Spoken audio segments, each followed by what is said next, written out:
Olá, pessoal. Boa noite. Sejam bem-vindos a mais um encontro do Preparatório OBA, organizado pelo PIBID do IFCE Campo Cedro. Eu sou o professor Marcelo Nobre, supervisor do PIBID aqui do campus, e na aula de hoje nós teremos como tema a, a origem, né, dos elementos químicos, né? No caso, a gente vai analisar os fenômenos físicos e químicos, focando na origem dos elementos químicos.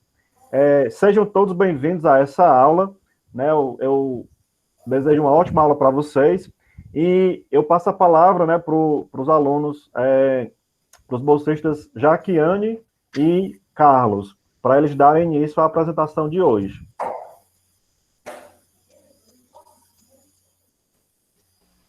Então, pessoal, boa noite. Como o professor Marcelo falou, na nossa aula de hoje a gente vai estudar sobre os fenômenos físicos e químicos, elementos químicos e origem. A aula será realizada por mim, juntamente com Carlos Teixeira, né? Vamos dar início.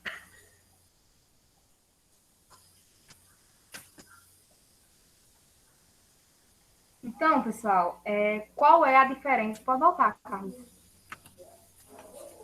Então, pessoal, qual é a diferença entre os fenômenos físicos e químicos? Para a gente entender o que são esses fenômenos, é importante a gente saber o que é fenômeno, né? Então, fenômeno é basicamente tudo aquilo que acontece naturalmente. Então, é tudo aquilo que ocorre é um fenômeno, certo? Então, só que essa ocorrência, ela acontece entre dois aspectos. Ou é a ocorrência física ou a química. Então, agora vamos identificar, né, esses fenômenos. Então, aqui a gente tem o que é o fenômeno físico, né? Um fenômeno físico é quando a substância mantém a sua identidade, pois a mudança ocorre apenas em seu formato, né? Então, fenômeno físico é quando há uma mudança no estado físico, né? Quando muda o formato. Como exemplo aqui a gente tem o derretimento do gelo, né? O gelo, ele não vai mudar sua substância, que é a água, né? Então, ele não vai mudar de substância, ele vai mudar apenas de formato. Era um cubo e se transformou em água, né? Então, a substância não muda, continua sendo água. O gelo é água, né? Da mesma forma com o papel. O papel, ele não vai mudar seu material, né? Ele vai mudar apenas o seu formato. Outro exemplo também é a dissolução do açúcar em água, né? O açúcar, se eu coloco uma colher de açúcar na água, o que é que vai acontecer? O açúcar, ele vai se dissolver, mas mesmo assim o açúcar vai estar presente, porque a água vai estar doce, né? Então, fenômeno físico é isso. É quando não muda sua substância continua a mesma, mas muda de formato, certo? É bem simples, dá para entender. Espero que tenha entendido. Aqui a gente tem o fenômeno químico. O fenômeno químico é caracterizado pela formação de uma nova substância, ou seja, a natureza da matéria é modificada, certo? Então, é quando há uma alteração na composição do material, né? Quando o material há uma mudança. Certo? Dá para a gente perceber através da mudança da cor e também pela formação de fumaça, certo? A gente tem aqui o exemplo de ferrugem, né? Tem alteração na cor. Os fogo de artifício é tipo uma poeirinha que tem, uma poeirinha não, uma pólvorazinha que tem, né? Com a ajuda do fogo, ela transmite uns raios de luz, né? E a queima de combustível, né? Como, por exemplo, também o óleo e a gasolina, né? O óleo, ele é líquido e acaba sendo transformado em fumaça, certo? Então, aqui são exemplos de fenômeno químico.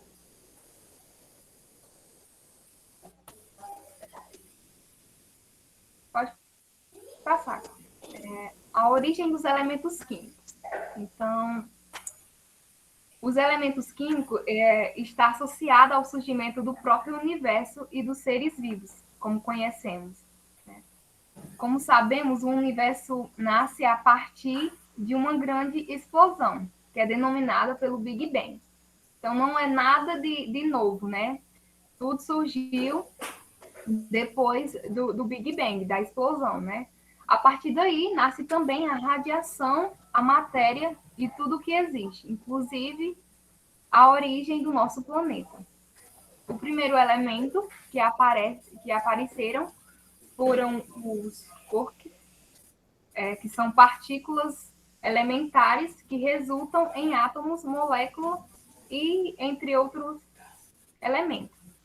Os elementos leves, eles surgiram em condições extremas a partir da explosão inicial. Então, tudo surgiu através da explosão do Big Bang, né? Como foi falado nas aulas anteriores. Pode passar.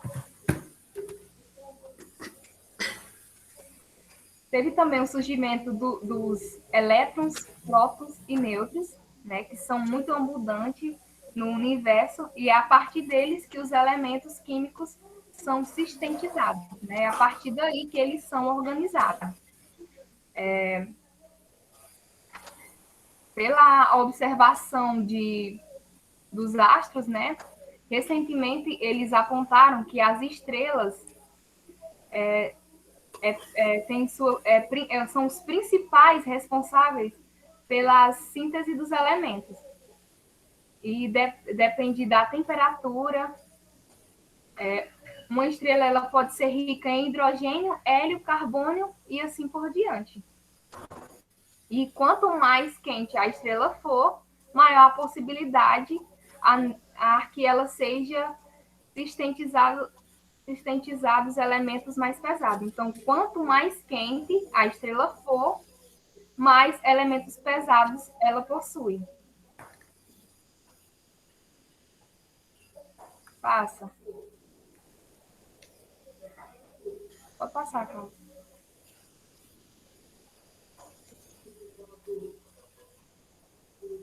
Passei, Jaqueline. Um processo de escala cósmica, as estrelas elas sintetizam elementos cada vez mais pesados, como a consequente diminuição de densidade do hidrogênio.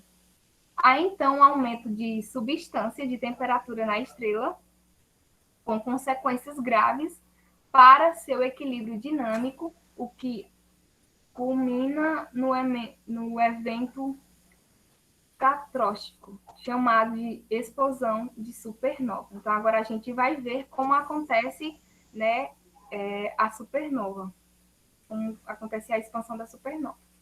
Então, a supernova, que a gente tem a imagem dela, ela é um fenômeno astronômico caracterizado pelo colapso de uma estrela, ou seja, é uma grande explosão no corpo celeste, no espaço, certo?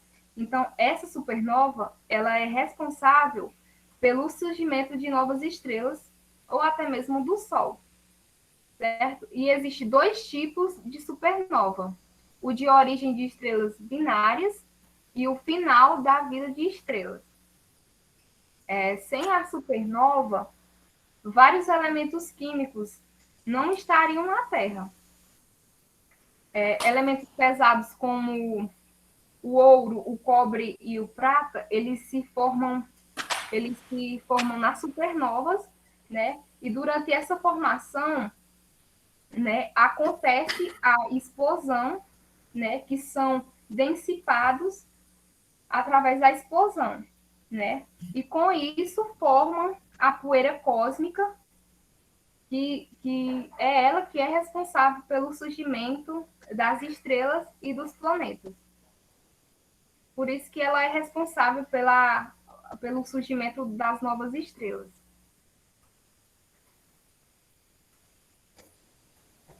Passa. Elementos com meia-vida. A meia-vida é o tempo necessário para a vida de um elemento radioativo ser reduzida à metade da vida inicial. Para cada meia-vida que passa, a atividade ela vai sendo reduzida à metade da anterior, até atingir um valor insignificante, que não permite mais extinguir sua radiação do meio ambiente. Então, a meia-vida, ela é uma atividade que vai acontecer através da sua redução, né? Que vai sempre da metade anterior. Aqui na frente a gente vai entender melhor com um exemplo. Passa, Carlos. Então, aqui a gente tem um exemplo da meia-vida, né? Essa vela, observem a vela, ela passa aqui por 3 estados, certo? Ela tem o seu estado inicial, que ela está inteira, né? E a segunda, com o passar do tempo, o que é que vai acontecer? Ela vai alterando de tamanho, formando sempre a metade da sua estrutura anterior, certo? Até tornar o valor insignificante, que é 0, até formar nada. Certo? Então, isso varia de acordo com o tempo. Pode passar. Pessoal, da medida que Jaqueline foi falando, ela falou sobre o surgimento de elementos químicos, da origem, sobre a supernova, que é uma explosão. Ela depois ia falar sobre o elemento de meia-vida. Tudo isso está relacionado às estrelas e dentro disso está relacionado ao conteúdo dos elementos químicos, que são os principais dessa aula. Agora vamos falar sobre a abundância cósmica. O que é cósmica? É a quantidade relativa de cada elemento encontrado nos objetos astronômicos. Nas estrelas, as abundâncias são normalmente determinadas a partir de espectros de alta resolução, que permitem identificar as linhas de absorção de cada estágio de ionização dos vários elementos. É o seguinte, o cosmos ele é composto por vários elementos químicos, como o hidrogênio, o hélio, o carbono, o neônio. Dentre esses, para saber a abundância cósmica deles é muito próxima. Por isso que ocorre, para determinar, ela é determinada através de espectros de alta resolução, que era para determinar e identificar as linhas de absorção de cada estágio. Quando falamos em ionização, já levamos ao conteúdo de elétrons, prótons e, consequentemente, ao número atômico. E tudo isso está relacionado ao número atômico de cada elemento. Por exemplo, o hidrogênio é o elemento químico de maior abundância cósmica. Por quê? Porque o número atômico dele é muito pequeno. E o hélio é o outro elemento de número atômico pequeno, que é os dois, respectivamente 1 e 2. Aí, a partir do número atômico maior que 2, a abundância cósmica irá sendo menor. O carbono é outro elemento que possui uma abundância cósmica bem relevante, que eu acho que porque ele possui número atômico 6, e além disso, na medida que a abundância vai passando do número, essa abundância depende do número atômico do elemento. Na medida que ele vai se distanciando, crescendo, ele vai ficando menos abundante. Com estes dados, é possível determinar as condições físicas locais na fotosfera estelar e estimar a abundância química, ou seja, os astrônomos, para saber tudo isso do elemento químico, a estrela, qual é a composição dela e do cosmos, eles precisam ter esse conhecimento através desse espectro de alta resolução. Os elementos mais abundantes são o hidrogênio, como eu falei, o hélio, o oxigênio, o carbono, o ferro. Eles todos são tem uma tabelazinha que são dados, mas não é coisa que a gente tenha que decorar aquilo. Só basta a gente saber isso. Alguns estudos da evolução química das estrelas e galáxias procuram justamente identificar as origens dos elementos químicos observados no sistema solar, nas estrelas nebulosas e galáxias. É o seguinte, na medida que aconteceu o Big Bang, veio a formação de elementos, através, como Jaquiane falou, elétrons, prótons e outros. Na medida que esses elementos sofreram elevação de temperatura, dependendo da densidade, eles foram acontecendo explosões, como, por exemplo, a supernova, que foi citada anteriormente. Aí, na medida que acontece essa supernova, irá surgir outros elementos químicos, além de elementos, fenômenos químicos também. Diante disso, a gente vai para a parte da nucleossíntese primordial e nucleossíntese estelar. O universo tem uma fase inicial, como eu falei, que é o Big Bang, caracterizada por uma elevada temperatura e densidade extremamente alta. Isso eu já falei para vocês. Nas fases iniciais, havia apenas partículas elementares, elétrons, prótons, neutrinos e etc. E radiação, ou seja, existiam apenas fótons. Na medida que esses fótons eram aquecidos, eles se transformavam em outros elementos. Um efeito de diluição alcançado hoje, valores característicos da emissão de um corpo negro é a 2,7 Kelvin. Esse valor aí de diluição de emissão de um corpo negro está relacionado à temperatura de estrelas com massa próxima ao Sol. As estrelas com massa mais próxima ao Sol têm essa capacidade dessa diluição desses fenômenos. Aí existe a nucleossíntese quiescente e a nucleossíntese explosiva. Essas duas são o seguinte: a nucleossíntese quiescente está relacionada à queima dos elementos mais lentos. O que acontece? As estrelas que possuem uma massa próxima à massa do Sol, para que aconteça uma explosão nela, dá muito trabalho e às vezes não acontece a explosão, como é o caso do urânio. Acontece a nucleossíntese quiescente. E faz muito tempo que ele está lá, mas ele não veio explodir por conta disso, porque a massa dele é próxima à massa do Sol. Quando um elemento possui uma massa muito mais elevada do que a massa do Sol, acontece a nucleossíntese explosiva, ok? Ele acontece de maneira rápida.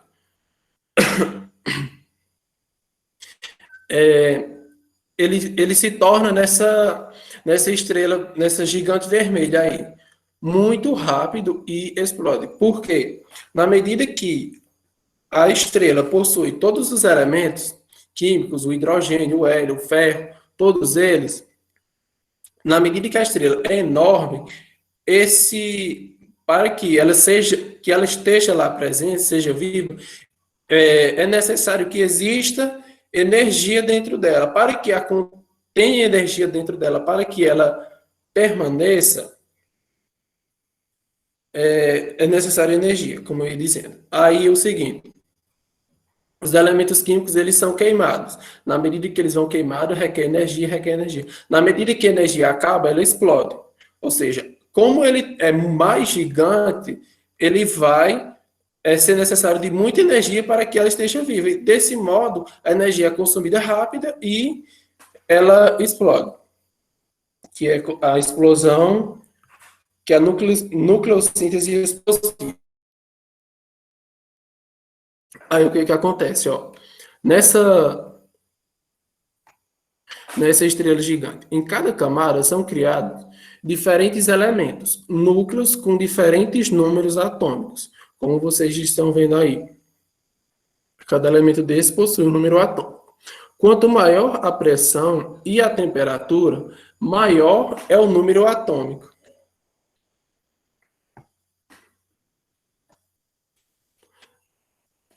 Quanto maior a pressão e temperatura, maior é o número atômico.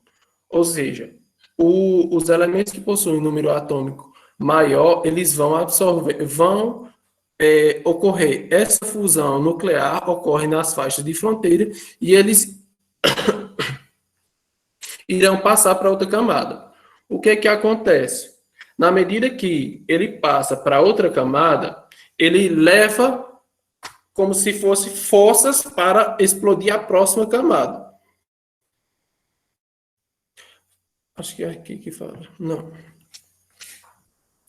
Por exemplo, é como se a gente tivesse duas bexigas, vamos supor que essas camadas fossem duas bexigas, uma dentro da outra.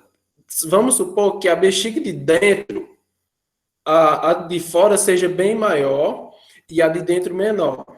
À medida que a bexiga de dentro a gente enche de água, ela explode, ela leva a água com mais força para a outra. Na medida que ela chega naquela bexiga exterior, ela irá explodir mais rapidamente.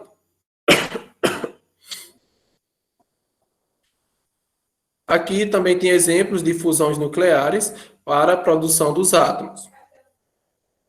Como eu falei, para que eles produzam átomos, esses elementos que possuem número atômico maior, eles vão acontecendo essa fusão e eles vão produzindo átomos, pegando dos que são mais, vamos dizer que mais fracos, né? A queima de hidrogênio e elementos pesados. O processo mais simples da nucleossíntese quiescente é a que eu falei, que é a queima de energia que ocorre em toda a vida da estrela. É a queima do hidrogênio, a mais simples, com a formação de 4 hélio, que pode ocorrer por meio da cadeia próton-próton ou do ciclo carbono, nitrogênio e oxigênio. Por quê? Porque o hidrogênio ele é apenas um, né? E o hélio tem pouco número atômico. Na medida que, como ele tem pouco número atômico, esse nucleossíntese quiescente, esse processo de queima, de união das camadas, é mais fácil, mais simples, na verdade. No entanto, ele é o que demora mais. Se olharmos essa figura aqui, percebemos que o ferro ele está bem cheinho lá, ele é o elemento mais pesado. Por ele ser o mais pesado, a queima dele como ocorre rápido, e no período de 1 segundo acontece a queima, para que ele passe para a próxima camada. Aí, ocorre a duração da queima ocorre em 1 dia. Do neônio já vai para 1 ano. E assim até o hidrogênio. Ele é um elemento grande e é o que está lá fora, né? Como ele está lá fora, sim, outra coisa, quando está acontecendo a queima dos elementos de dentro, como o ferro, o silício, a parte superior da estrela, a parte, vamos dizer que fora, ela fica fria. Dentro fica muito quente e por fora fica mais frio. Nessa fase da camada da estrela, que a estrela se expande, a estrela torna-se uma gigante vermelha, que é o exemplo dessa questão anterior, da gigante vermelha. Dependendo de suas massas, as estrelas podem desenvolver regiões com múltiplas camadas em que há reações nucleares, como eu falei, dependendo das camadas, do número de camadas, da quantidade de elementos e da capacidade daquele elemento de trocar elétrons, prótons, como é o caso desse aí, da cadeia próton-próton, de consumir elementos. O processo S e processo R. esse processo R e o processo R está relacionado à rapidez, o processo lento e o rápido dessas estrelas, da estrela de explosiva e esqueci o nome, a quiescente. O processo S e o processo R são os principais processos de produção dos elementos mais pesados, sendo ambos processos que os núcleos capturam nêutrons produzidos nas reações nucleares, em fases evolutivas anteriores. Essa parte aqui do processo, aí representa o processo S, que ele ocorre na captura de nêutrons. Como eu falei, a camada está lá, na medida que a queima passe de uma camada para outra, ela vai levar força para que a próxima camada seja queimada. O processo S, de slow ou lento, é um processo de núcleo sintético de captura de nêutrons, em que o fluxo de nêutrons disponível não é muito alto. Esse processo S está relacionado a quiescente, ao processo quiescente. Por quê? Porque ele é o mais lento e ocorre durante toda a vida da estrela. Já o processo R, ele está relacionado à questão da explosiva, porque ele é mais rápido. Acontece nos estágios finais de evolução de estrelas de massas intermediárias, na fase de gigantes frias, na fase de queima hidrostática, como eu falei. Quando ela está bem gigante e fria, acontece o processo R. Outra coisa, aí quando ele fala estrela de massas intermediárias, ela não está próxima quando o processo R acontece a partir de estrelas que têm uma massa já bem distante do Sol. Ela não é das mais pesadas, mas não é bem mais próxima ao Sol. Ela já está aumentando, já está ficando distante da massa do Sol. Aí já começa a acontecer o processo R. O processo é denominado lento porque ocorre em escalas de tempo longas, com relação ao tempo de decaimento beta, com a captura de um nêutron e liberação de um elétron. O número atômico aumenta, repetindo o processo até a formação de um núcleo estável. Eu não vou falar dessa parte de decaimento beta porque é mais extenso e é mais complicado para você. Mas, por exemplo, aí como ele falou, é a captura de um elétron e a liberação, a captura de um nêutron e a liberação de um elétron. Daí ele irá formar o número atômico irá aumentar. Repetindo-se... Ela não tá online. Tem alguém falando? Não. Oi? Tem alguém falando? Já desligou, não ligou sem querer. Ah, tá certo. A liberação, como eu ia falando, ocorre a captura de um elétron e a captura de um nêutron e a liberação de um elétron. Daí forma o número atômico aumenta. Aí, nessa medida, irá acontecer esse processo R. Na medida que vai acontecendo isso, ele vai chegar até ele se estabilizar. Pessoal, a gente vai deixar essa parte assim para vocês. Se vocês tiverem alguma dúvida, vocês falarem. Pode ser que a gente tenha passado por alguma coisa e vocês não tenham entendido. Vocês podiam também interromper. Aí a gente vai tirando a dúvida de vocês. Depois disso, a gente vai para a parte da resolução das questões.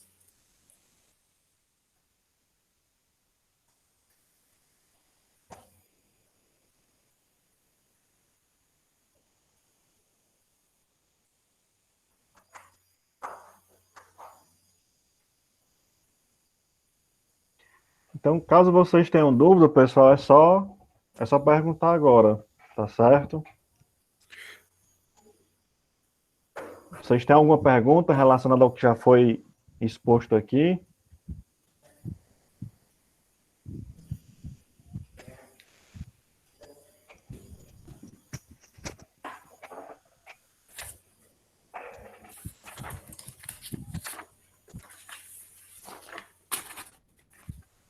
A Kilvia está perguntando, a abundância pode variar? Como assim, Kilvia? A abundância dos elementos, um ser mais abundante do que o outro?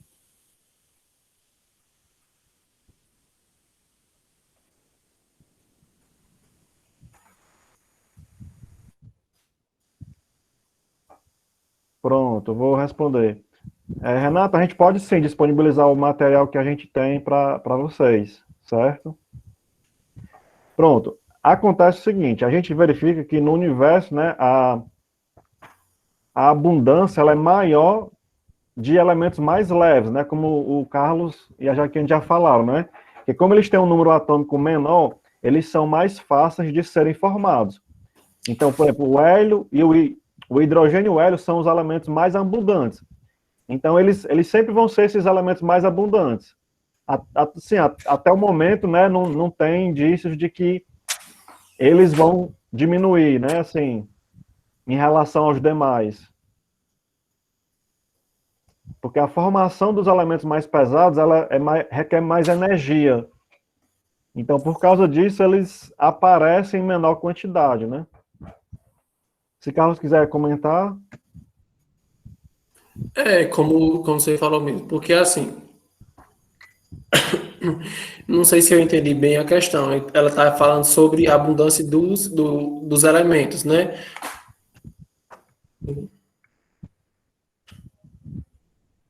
Do hidrogênio, por exemplo, do hidrogênio e o hélio. Porque o hidrogênio e o hélio, eles são os elementos mais leves. Aí, por exemplo, na medida que ele passa do número atômico, ele vai, a abundância vai diminuindo, ele vai se tornando menos abundante. Por exemplo, como eu falei, o carbono ele possui número atômico 6. Acho que o oxigênio também. Eles, na partir do momento que a abundância deles vão aumentando, vão passando, chegando a 10, 15, eles vão sendo menos abundantes. Então, por exemplo, os elementos mais abundantes são aqueles que têm um número atômico menor que 2. No caso, menor ou igual a 2. No caso do hidrogênio e o hélio.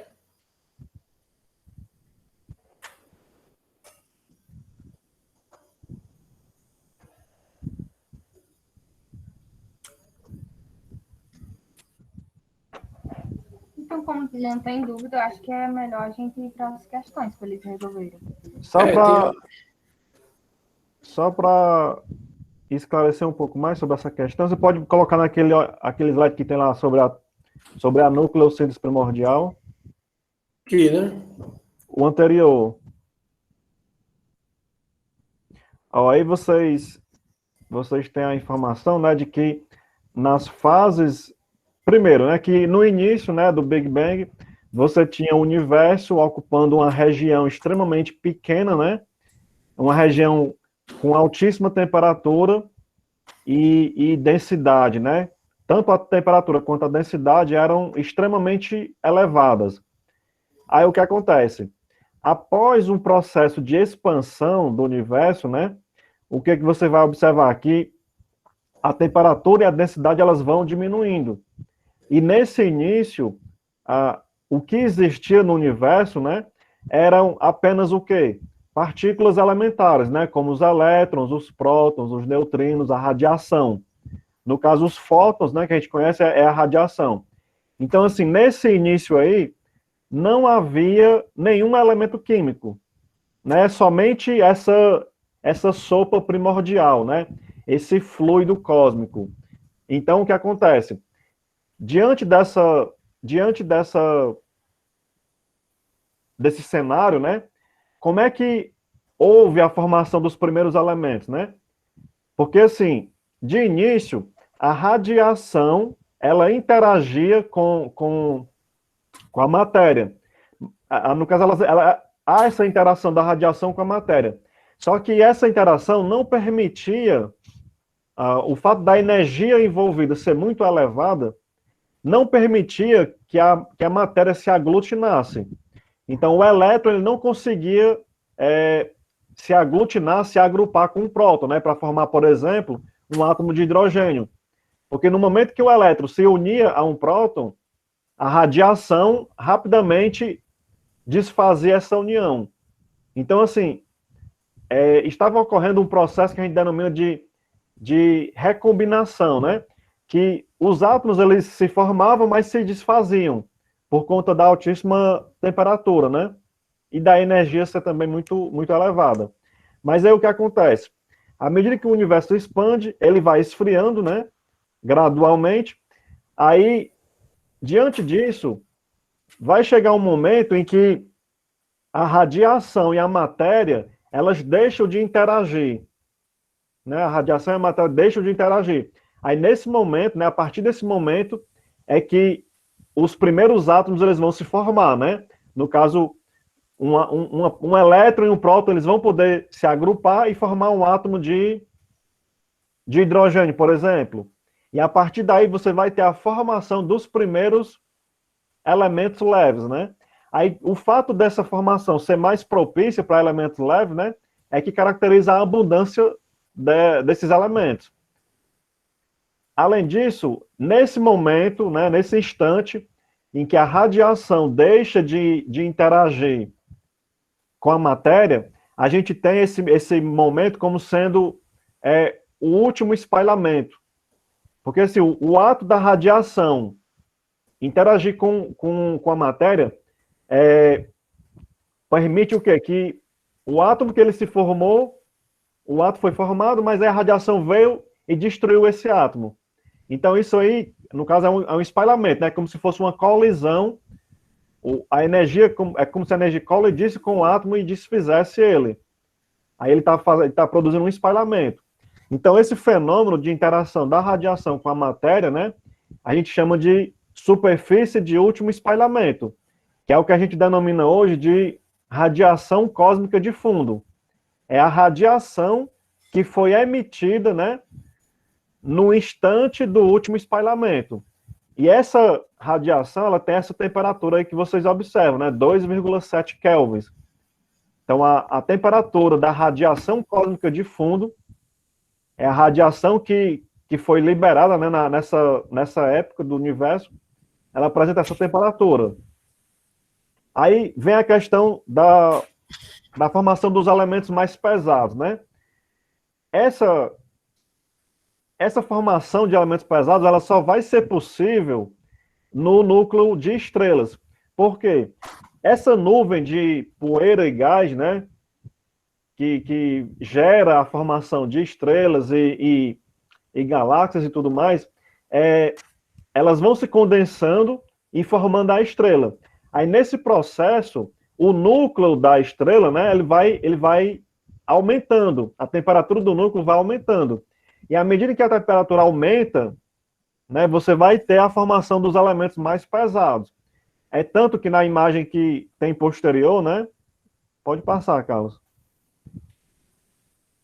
Nessa imagem, você observa, ó, o centro da estrela é composto por ferro, níquel e cobre, que são os elementos mais pesados. E à medida que você se afasta do centro, você vai ter elementos mais leves, né? No caso, o hélio e o hidrogênio, eles estão na superfície da estrela, né? Basicamente.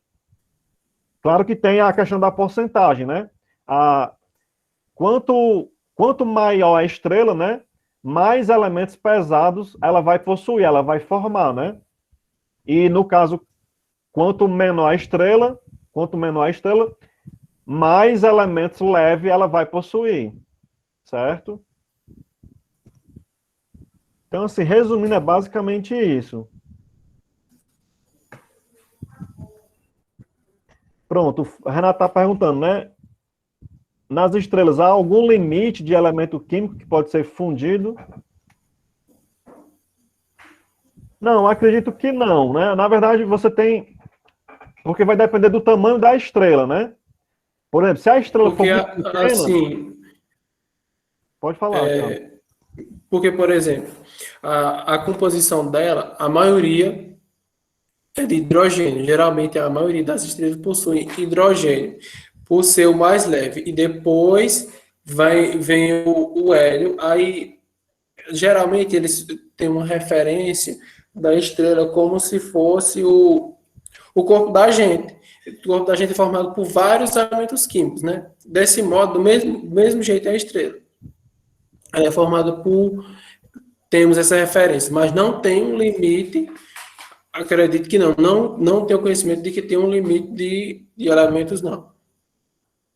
E assim, se eu não me engano, cerca de 99% da estrela, cerca de 99% da estrela é formada por hélio e hidrogênio, né?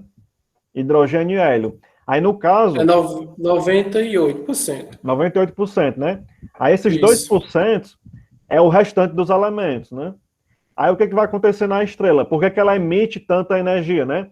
Porque o hélio, aliás, o hidrogênio, né, durante o processo de fusão que ocorre na estrela, os átomos de hidrogênio eles vão formar átomos de hélio, só que os átomos de hélio eles são menos energéticos. Então, dessa fusão, desse processo de fusão, você tem a formação de hélio e também a liberação de energia. E como a energia atômica ela é muito grande, né, quer dizer, você tem uma massa muito pequena de um núcleo atômico, mas a energia contida nesse núcleo ela é extremamente grande.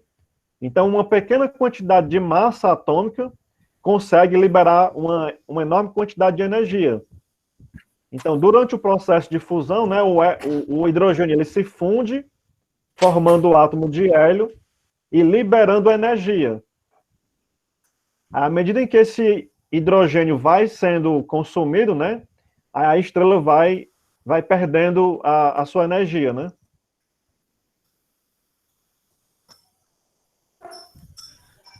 É isso mesmo.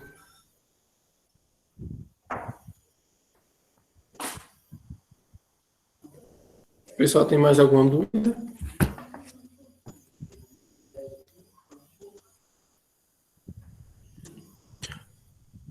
Acho que pode Mais passar alguma para as dúvida, questões, né? Marcelo? Hoje podemos passar para as questões. A gente selecionou umas questõezinhas básicas para vocês. Todas elas foram tiradas de provas anteriores. Tem alguém com o microfone ligado? Essa primeira questão aqui, ela é da OBA de 2019, do nível 3.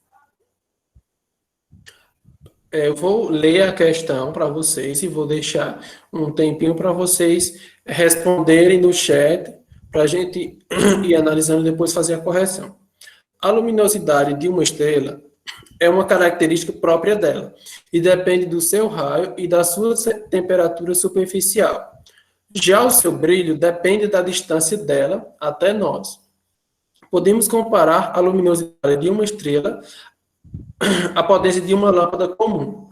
Uma lâmpada de 60 watts acesa, por exemplo, terá sempre 60 watts a qualquer distância que esteja de nós. No entanto, ela será mais brilhante quanto mais perto estiver de nós. Suponha que você olhe para o céu e veja a estrela A com o mesmo brilho da estrela B. Escreva certo ou errado. Escreva C para certo e E para errado na frente de cada afirmação. Na afirmação A, se a estrela A é mais luminosa, então ela está mais distante de nós do que a estrela B. Se a estrela B é a menos luminosa, então ela está mais perto de nós do que a estrela A. Se ambas têm a mesma luminosidade, então elas estão à mesma distância de nós. E a luminosidade de uma estrela não depende da distância dela até nós. E por último, o brilho de uma estrela não depende da distância dela até nós. Respondam aí no chat, ou se vocês quiserem ligar o microfone e falar qual a resposta certa, as que vocês acreditam que seja, podem ficar à vontade.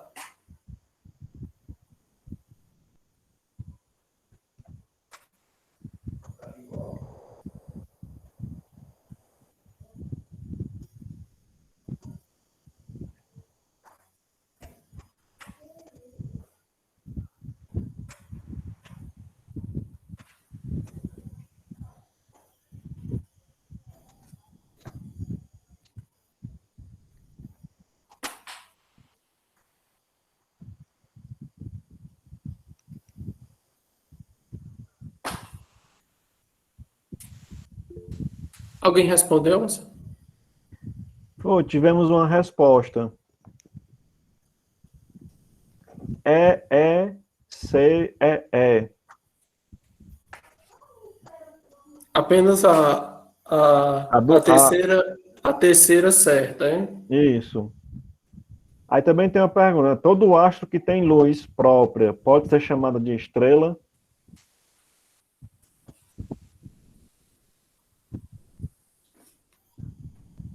Pode responder, Marcinho.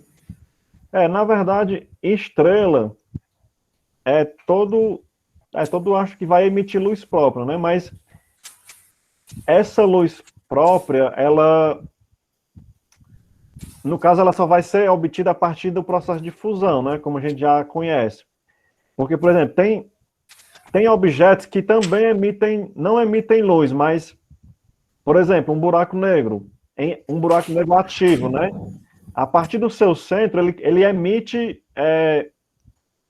um jato, né, de radiação, na verdade, né? De matéria e radiação. Porque, nesse caso, como ele está absorvendo matéria, vai sair do seu disco, né, diário, vai ser emitido luz, na verdade, né? Por conta, como ele está absorvendo matéria ao redor dele, aí nesse caso você vai ver meio que uma luz, né, um brilho. Mas esse brilho é devido ao atrito, né, devido à energia térmica que está sendo emitida por ele. Mas assim, de emitir luz mesmo, é só o Sol, no caso, né? As estrelas que emitem luz por meio do processo de fusão. Exatamente.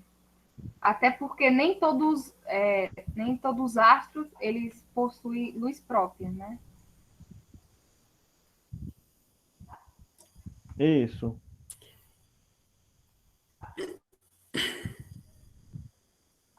Olha, já tem várias respostas.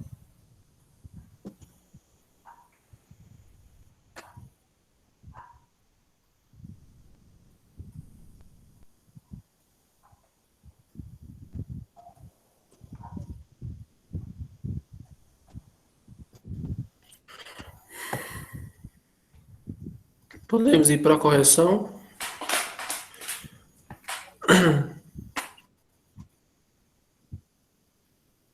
Acho que sim, né? Ó, pessoal, ele falou o seguinte, na primeira alternativa. Se a estrela A é a mais luminosa, então ela está mais distante de nós do que a estrela B. O que foi que ele falou sobre a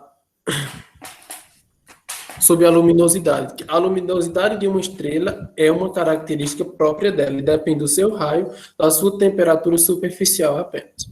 Já o seu brilho depende da distância dela até nós. Podemos comparar a luminosidade de uma estrela à potência de uma lâmpada comum. Vamos comparar a potência de uma lâmpada comum. Se pegarmos uma lâmpada dessas fluorescentes, que na casa de vocês devem ter, e uma daquelas outras, eu não lembro o nome, aquela redondinha. Incandescente. Incandescente. Comparar elas duas. Se elas tiverem o mesmo brilho, você vê as duas com o mesmo brilho. Para que elas tenham o mesmo brilho, vocês concordam comigo que essa fluorescente que tem mais luminosidade, ela teria que estar mais longe? Porque se ela estivesse aqui na mesma distância, a luz mais luminosa, a fluorescente, estaria iluminando mais, né? Então, se a estrela A é mais luminosa, como no caso seria a fluorescente, então ela está mais distante de nós do que a estrela B, que no caso, como eu dei o exemplo, seria a lâmpada incandescente. Então, essa alternativa está correta. Na letra B, se a estrela B é a menos luminosa, então ela está mais perto de nós do que a estrela A. Ou seja, aí foi apenas o inverso do que a gente falou na alternativa anterior, né? Só que assim, ele apenas trocou a distância, né? A B é a menos luminosa, então a que está mais perto, Então, ela está mais perto de nós do que a estrela A. No caso, como eu dei o exemplo, a estrela B, que é a luz, que eu comparei com a luz incandescente, ela o brilho dela é menor, né? Ela é menos luminosa. Então, ela está mais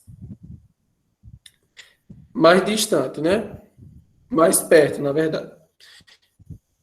Nessa alternativa, então, a letra C. Também ela está correta.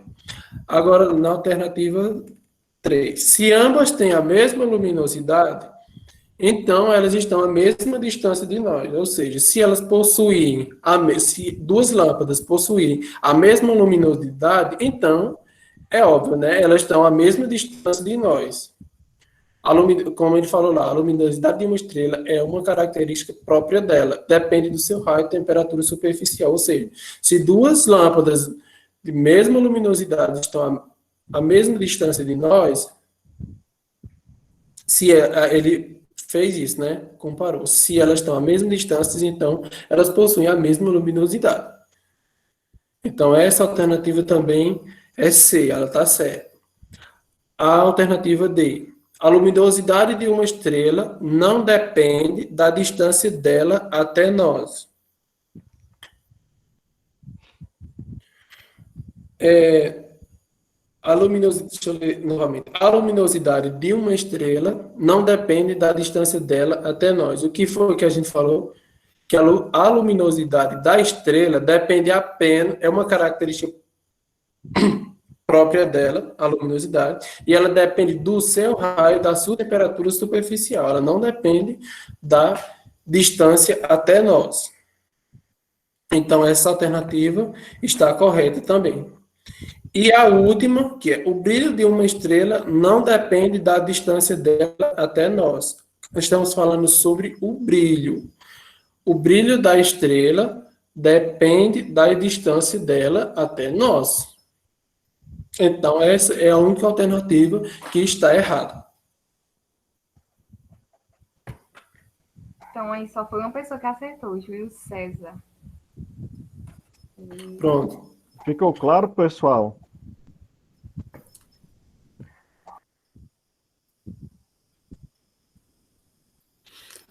Ficou entendido?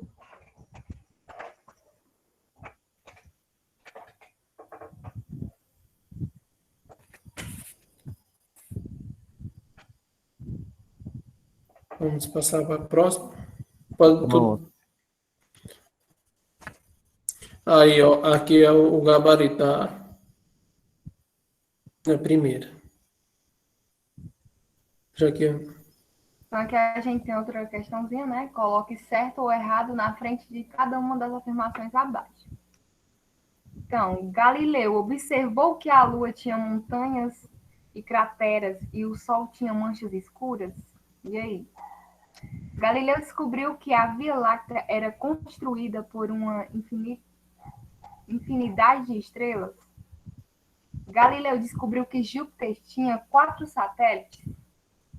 Galileu inventou a luneta astronômica? Galileu observou as fases de Vênus? E aí? Respondam.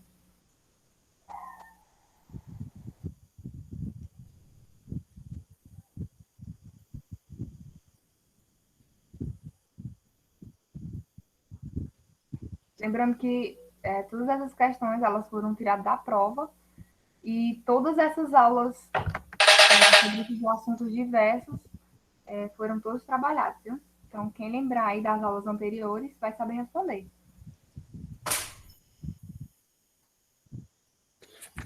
se eu não me engano, essa questão aí ela foi tirada do nível 4 da prova de 2016.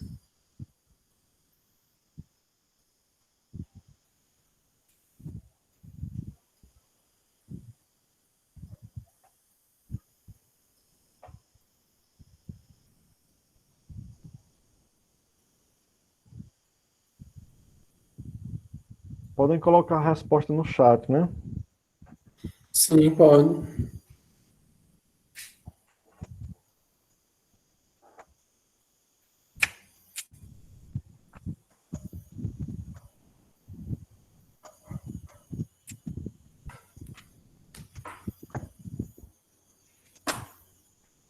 Acho que já podem ir respondendo, né, Jaquiane?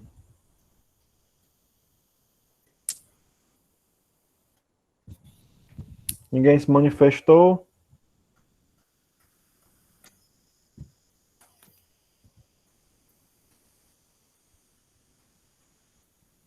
Jaqueline? Vale, meu Deus, eu vou falando. O microfone desligado. Vai passando, Carlos, devagarzinho. Galileu observou que a Lua tinha montanhas e crateras e o Sol tinha manchas escuras. Certo. Galileu descobriu que a Via Láctea era construída por uma infinidade de estrelas. Certo também. Galileu descobriu que Júpiter tinha 4 satélites. Certo também. Galileu inventou a luneta astronômica?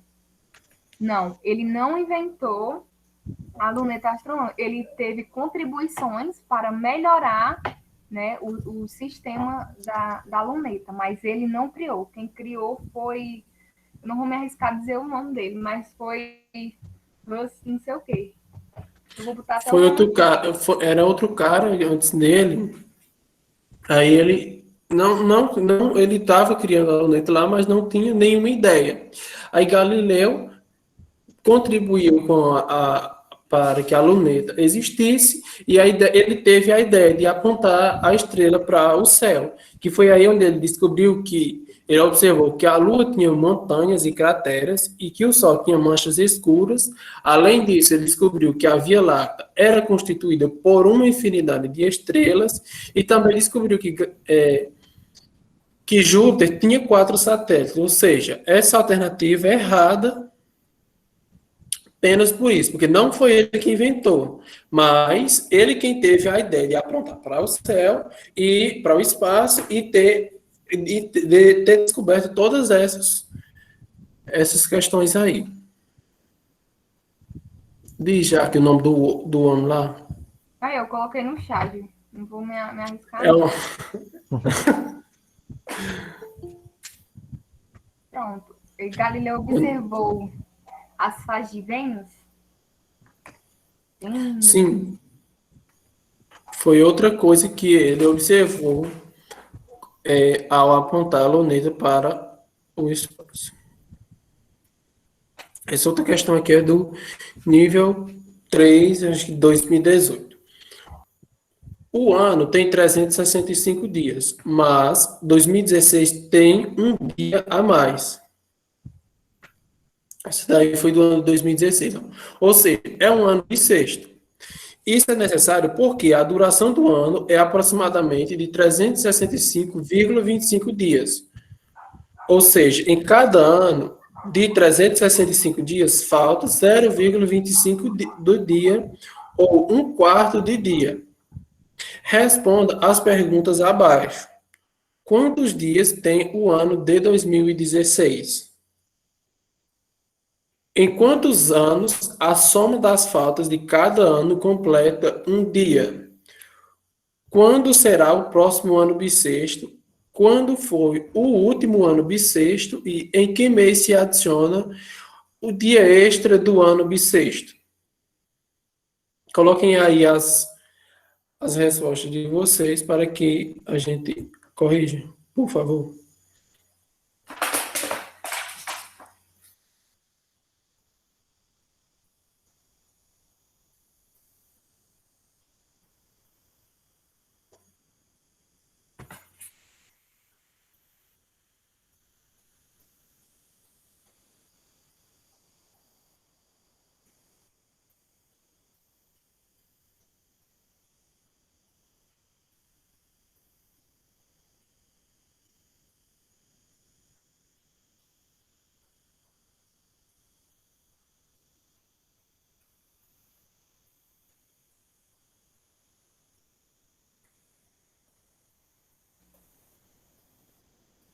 Já estão respondendo.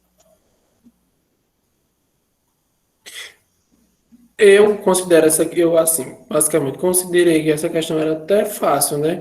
No entanto, era uma questão do nível 4. de um dos níveis mais difíceis. Eu fiquei assim, nossa, interessante. Porque tem muita gente que confunde essa questão aí.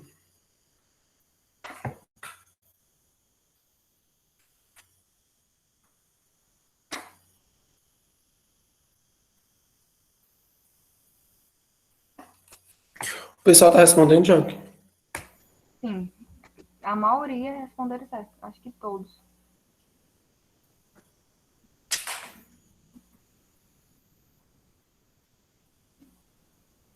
Não.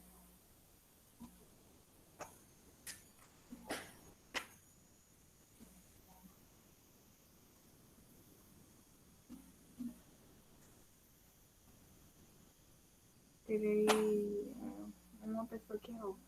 Vai, Carlos, começa. Pronto. Ó, pessoal. Na primeira, na letra A, quantos dias tem o ano de 2016? Ele falou aqui, ó, que o ano tem 365 dias, mas 2016 tem um dia a mais, ou seja, 2016 tem 366 dias. Esse no, é, esses anos que possuem 366 dias, eles são chamados de anos bissextos, né? Então, a resposta da letra A seria 366. Em quantos anos a soma das faltas de cada ano completa um dia? Ou seja, ele falou que para cada ano existe uma falta de passa de 365, né? Existe uma sobra de falta de 0,25. Ou seja, é um quarto do dia. Aí vamos supor o ano de 2016, né? O ano de 2016 teve 366. O ano de 2017, ele passou, né? Foi 365,25 dias. Ou seja, foi um quarto. Quando foi em 2018, fechou um meio, né? Então, a metade. Metade do dia tinha acontecido ali. Quando foi em 2018, 2019, aconteceu a outra metade, que foi o 0,75. Quando foi em 2020, fechou. 2020 foi o ano em que aconteceu foi o outro ano bissexto, né? Que acontece a cada 4 anos. Ou seja, aí eu já respondi as duas alternativas, né? A Carlos, B, vai que passando enquanto. para aparecer a resposta? É verdade.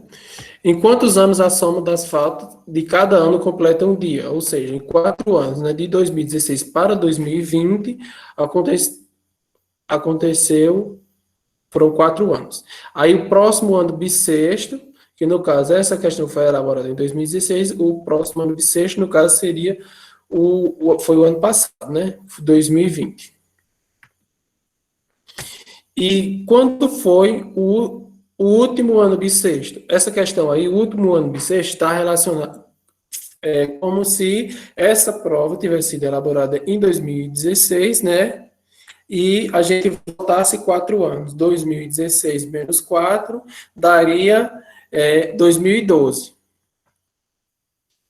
Aí, em que mês se adiciona o dia extra do ano bissexto? No caso, o dia extra é o dia 29 de fevereiro, né? Acredito que todo mundo sabe.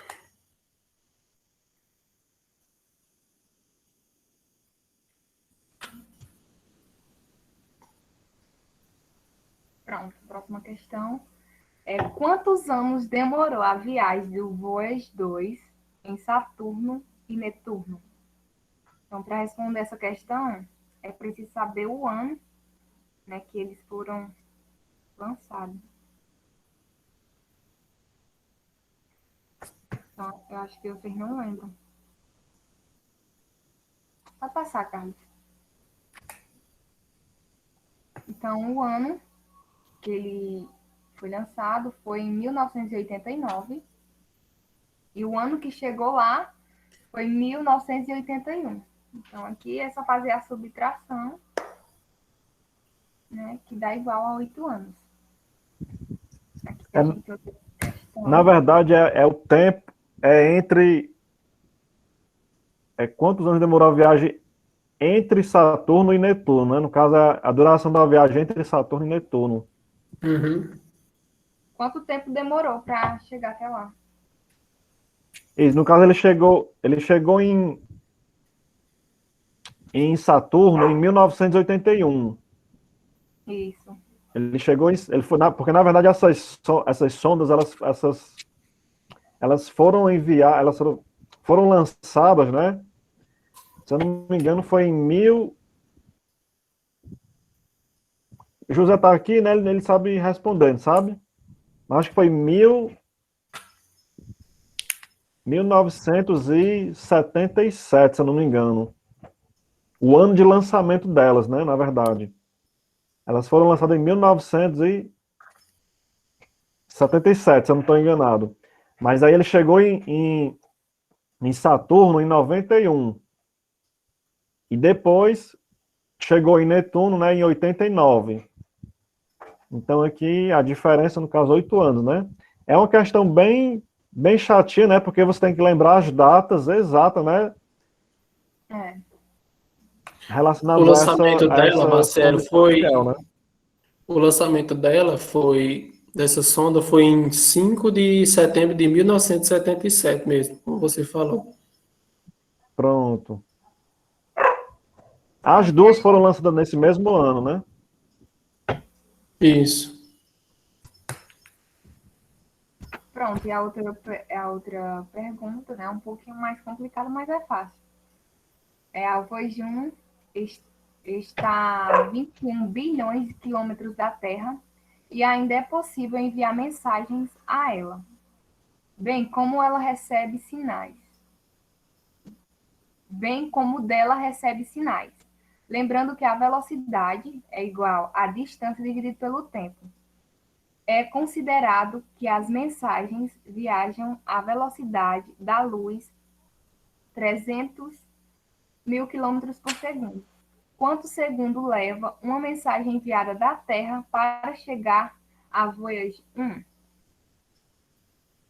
Então, aqui é represado um cálculozinho. Espera um tempinho para eles, se eles conseguem.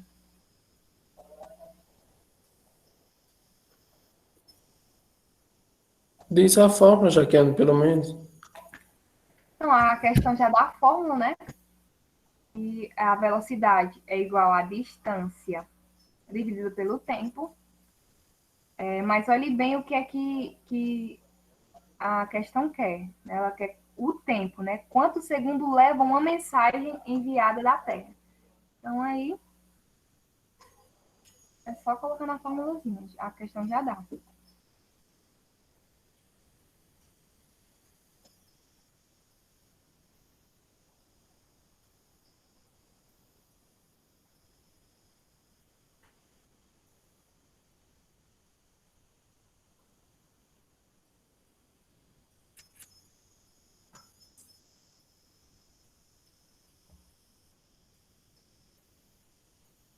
Aí, ó.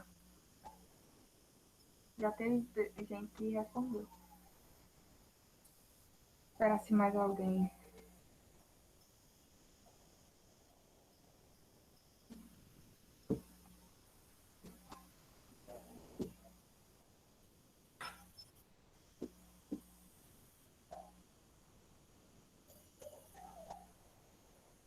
Três respostas.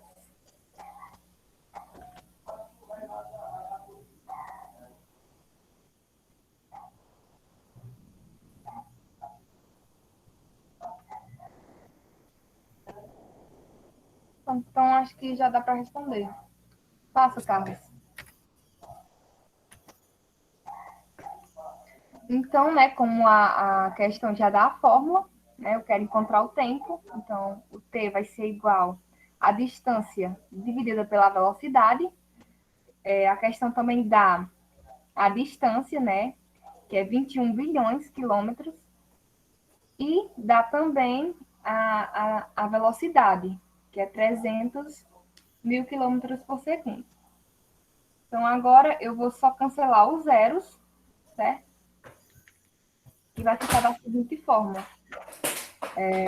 210 mil dividido por 3, que dá igual a 70 mil segundos.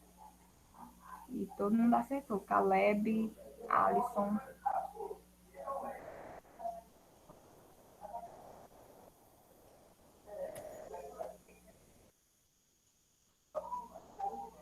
Você pode voltar aí a questão?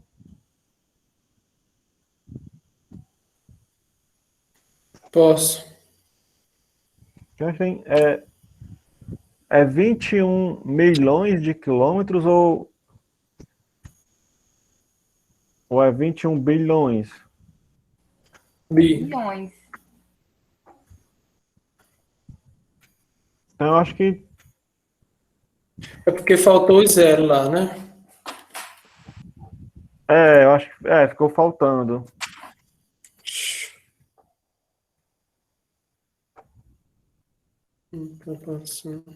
Ah, Carlos, esse aí não era o slide atualizado. Aquele lá que eu te mandei. Eu tinha corrigido o erro. Que aí no caso seria 21 bilhões. Aí no caso, como você iria cancelar com quilômetros, né? No caso, iria cancelar com 5 zeros. 5 os zeros, 5 isso. zero, ia restar apenas 4 zero, né? Aí seria 210 mil dividido por 3, que daria 70 mil segundos. Isso. Exatamente. Eu vou colocar aqui para vocês a lista de frequência. Certo? Aí vocês podem preencher o formulário, tá certo? Então, de antemão, eu quero agradecer a presença de vocês aqui, né? E amanhã a gente vai ter, na verdade, o próximo encontro vai ser na quinta-feira, né? Aí a gente vai estar compartilhando com vocês o link do Meet também.